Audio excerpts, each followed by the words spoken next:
Hello, I am Amit. Today we are starting the French Revolutions.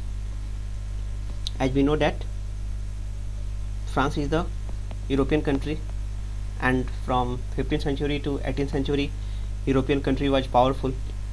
ये हमेशा अपने आप को पूरे दुनिया में अपना वर्चस्व कायम करना चाहते थे, इसलिए अपना साम्राज्य, अपने कॉलोनीज को अपने देश के अलावा बाहर दूसरे देशों में भी स्टार्ट कर दिए थे बनाना। खास करके जो अपने उनके नेबरिंग कंट्री था उनसे भी उनकी दुश्मनी चलती रहती थी। और ये जो फ्रेंच रेवोल्यूशन है इसका इफ़ेक्ट जो है पूरे यूरोप को, खास करके यूरोप के साथ साथ पूरी दुनिया को प्रभावित किया इस रेवोल्यूशन ने।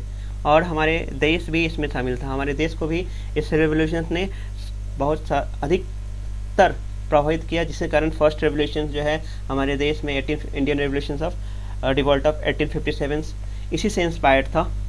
और इस रेवोल्यूशंस के पीछे जो है बहुत सारे कारण थे, जैसे कि इस चैप्टर में हम लोग डील करेंगे कि फ्रेंच रेवोल्यूशंस का आउटब्रेक क्या हुआ, रेवोल्यूशंस के कारण जो है क्या बदलाव हुए, और किस तरह से फ्रेंच सोसाइटी को क्लासेस में डिवाइड कर दिया गया। फ्रेंच सोसाइटी को क्लासेस में डिवाइड कर दिया गया। और नेपोलियन के बारे में, जैसा कि हमने बताया कि जो फ्रेंच रेवोल्यूशन का जो कारण था उसमें सबसे पहला जो इशू था वो था सोशल कॉजेज।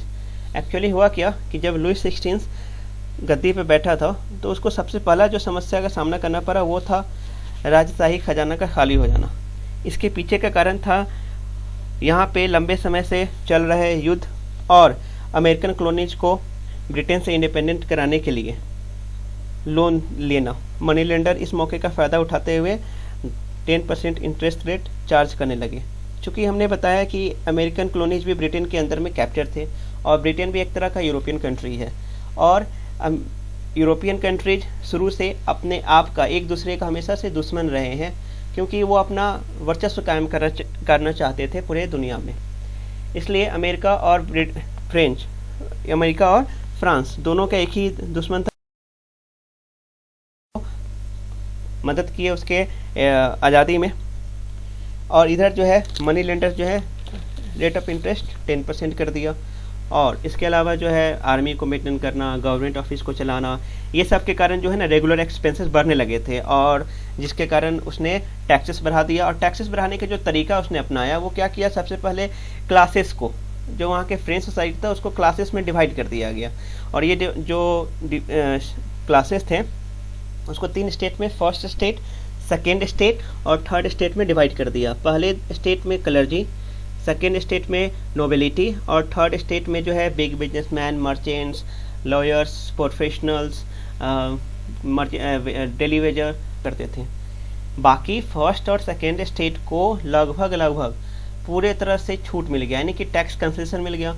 सारा का सारा बर्डन जो है इनके ऊपर आ गया, थर्ड स्टेट वाले के ऊपर आ गए। इनको ही सब पूरे, मतलब कि एक तरह का कहो तो इन्हीं के ऊपर पूरा देश का जिम्मेदारी सौंप दिया गया कि भाई चलो अब तुम लोग को ही सारा पे करना है और तुम ही लोग के दिए गए टैक्सेस से ये देश चलेंगे। बाकी ये दोनों जो है ना, फर्स्ट स्टेट और सेकेंड स्टेट वाले, ये लोग ऐश मौज करेंगे। इनको प्रिविलेज मिलने लगा, प्रिविलेज जैसे कि स्कूल्स, कॉलेज, इनके लिए स्पेशल स्कूल कॉलेज बनाए गए, ऑफिसेस, गवर्नमेंट ऑफिसेस में यहाँ एक तरह का इनको एक प्रिविलेज मिलने लगा। और ये जो है ना, इससे थर्ड स्टेट वाले को बहुत ही ज़्यादा परेशानी हो गए। खास करके जो लेबर क्लासेस थे, जो सर्वेंट थे, वो सबको ज़्यादा परेशानी होने लगा।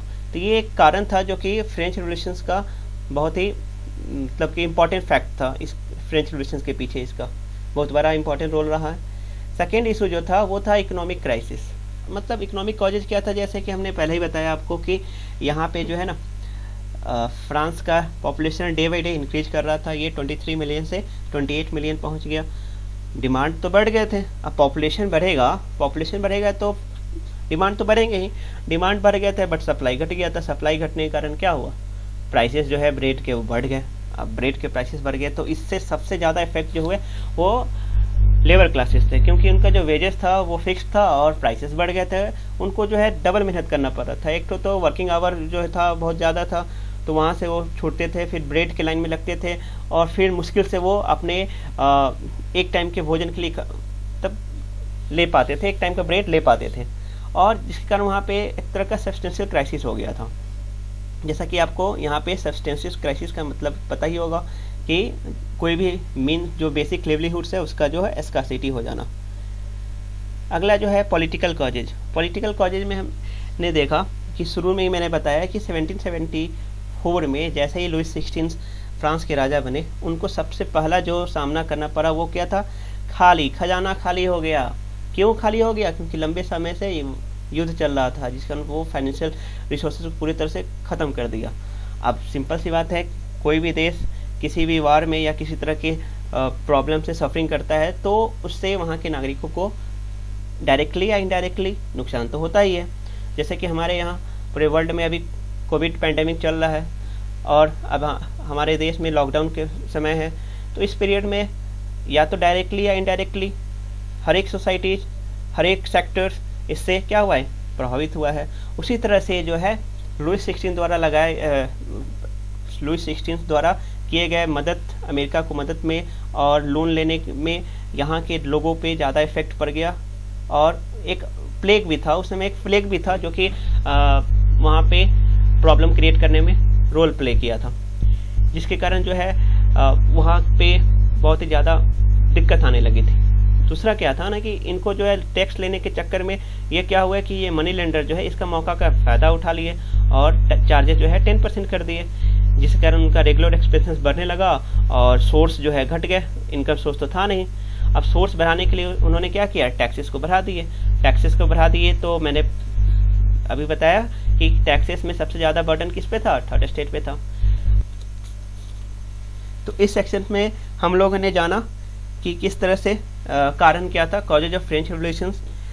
नेक्स्ट सेक्शन में हम लोग डिस्कस करेंगे outbreak of revolutions, women's revolutions, revolutions का क्या आउटब्रेक हुआ, एवोल्यूशंस ऑफ स्लेवरी और वहाँ के एवरीडे लाइफ पे रेवोल्यूशन का क्या इफेक्ट पड़ा, और सबसे मेन नेपोलियन के बारे में। So thanks, take care, stay safe at home.